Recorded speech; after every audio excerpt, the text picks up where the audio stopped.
இந்து கோயில்கள் மீதான உரிமைக்காக கம்போடியா, தாய்லாந்து இடையே வெடித்த எல்லை தகராறு தாய்லாந்து பிரதமர் ஷினவத்ரா அரசுக்கு எதிராக மக்களை திரும்ப வைத்திருக்கிறது. இதற்கு என்ன காரணம்? இந்த செய்தி தொகுப்பில் பார்க்கலாம்.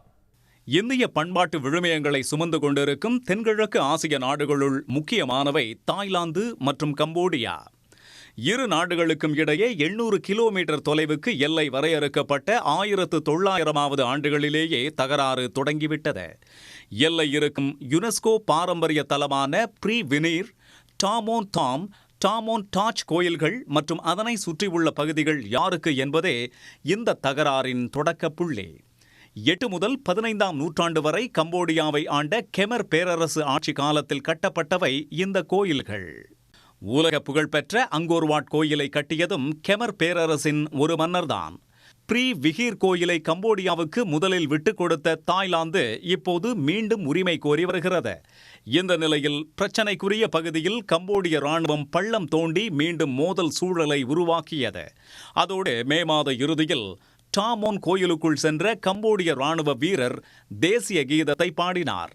உரிமை பிரச்சனைகளை எழுப்பி தாய்லாந்து ராணுவம் சண்டையிட்ட போது கம்போடிய ராணுவ வீரர் ஒருவர் உயிரிழந்தார். இதனால் எல்லைகள் மூடப்பட்டு இரு நாடுகளுக்கும் இடையிலான வர்த்தகம் நிறுத்தப்பட்டது. இந்த சூழலில் கம்போடிய முன்னாள் பிரதமரும் செனட் அவை தலைவருமான ஹன்சனுடன் தாய்லாந்து பிரதமர் போதெங்ரான் ஷினவத்ரா தொலைபேசியில் பேசினார். அப்போது தமது நாட்டு ராணுவ தலைவரையே எதிரி என ஷினவத்ரா பேசிய ஆடியோ கசிந்து தாய்லாந்து முழுவதும் அதிர்வலைகளை ஏற்படுத்தியது. மக்கள் கொதிப்படைந்ததால் கூட்டணி கட்சியான பும்ஜைதாய் தனது ஆதரவை திரும்ப பெற்றுக் கொண்டது.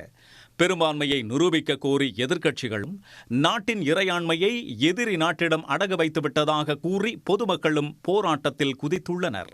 பொதுமக்களிடம் மன்னிப்பு கேட்ட பிரதமர் போதெக்ரான் ஷினவத்ரா ராஜதந்திரத்தின் உக்தியாகவே அப்படி பேசியதாக விளக்கமளித்துள்ளார். ஆனாலும் அவரை பதவி விலக வலியுறுத்தி அங்கு போராட்டங்கள் வலுத்து வருகின்றன. உடனுக்குடன் செய்திகளை தெரிந்து கொள்ள சன் நியூஸ் பெல் ஐகானை கிளிக் பண்ணுங்க.